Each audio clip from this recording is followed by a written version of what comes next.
Udhëtimi dhe shëndeti.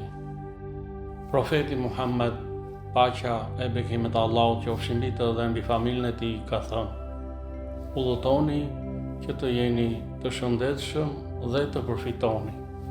Ky hadith i nxit njerëzit që të udhëtojnë, duke theksuar dy përfitime kryesore. I pari, shëndeti. Udhëtimi shpesh lidhet me lëvizje fizike, ndryshim ambienti dhe largim nga rutina stresuese. Këto ndikojnë pozitivisht në trup dhe mendje. Udhëtimi hap horizonte të reja dhe forcon trupin dhe mendjen. Ndërsa përfitimi mund të kuptohet si përfitim material, siç është tregtia apo puna, por edhe si përfitim shpirtëror, intelektual, siç janë njohuri të reja, përvoja, zgjerim horizontesh. Duke udhëtuar, njeriu njeh kultura, njerëz dhe mënyra të ndryshme jetese. Udhëtimi forcon pavarësinë, durimin dhe aftësinë për të përshtatur. Ndryshimi i ambientit ndihmon në rifreskimin e energjisë dhe mendjes.